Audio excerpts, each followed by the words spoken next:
A proton is moving in a uniform magnetic field B in a circular path of radius A in a direction perpendicular to z-axis, along which field B exists.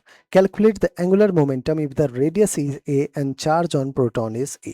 बच्चों first statement में कह रहा है कि जो हमारा proton है वो यूनिफॉर्म मैग्नेटिक फील्ड में मूव कर रहा है इन सर्कुलर पाथ जिसका रेडियस ए है।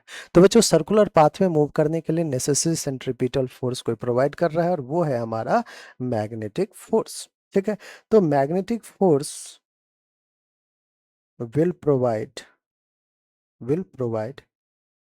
Necessary centripetal acceleration to the body, acceleration to the body, और यहाँ पे बॉडी हमारा प्रोटॉन है ऑफ कोर्स। ठीक है, तो मैग्नेटिक फोर्स क्या होता है, Q V B sine theta. F क्या होता है बच्चों, F is equals to vector form में पता है ना आपको, वी क्रॉस बी, इसी को मैग्नीट्यूड फॉर्म लिखते हैं Q V B sine theta. अब सिंस वेलोसिटी और बी परपेंडिकुलर है इसलिए साइन थीटा में theta 90, so Q V B.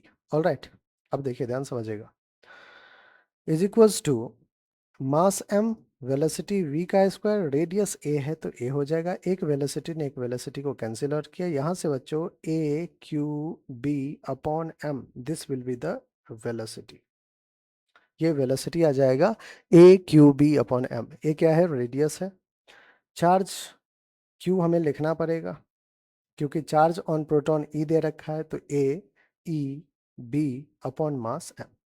तो ये जो है हमारा वेलोसिटी का एक्सप्रेशन है। क्यों वेलोसिटी का एक्सप्रेशन फाइंड कर रहे हैं, कैलकुलेट द एंगुलर मोमेंटम के लिए बच्चों, एंगुलर मोमेंटम एल क्या होता है, आर क्रॉस पी।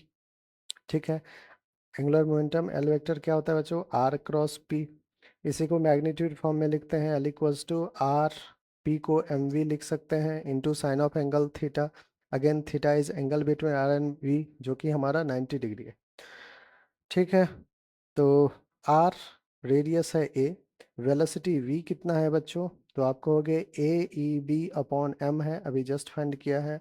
मास कितना है m, मास m ने m को कैंसिल किया, ए स्क्वायर ई बी, ये हमारा फाइनल आंसर आ रहा है ए स्क्वायर ई बी। ए स्क्वायर ई बी कौन सा ऑप्शन है, सी, और सी ये हमारा बिल्कुल करेक्ट ऑप्शन है। तो बच्चों इनफैक्ट था तो फॉर्मूला पुटिंग ही सिंपल फॉर्मूला, अगर आपको पता है तो आप इस प्रॉब्लम को सॉल्व कर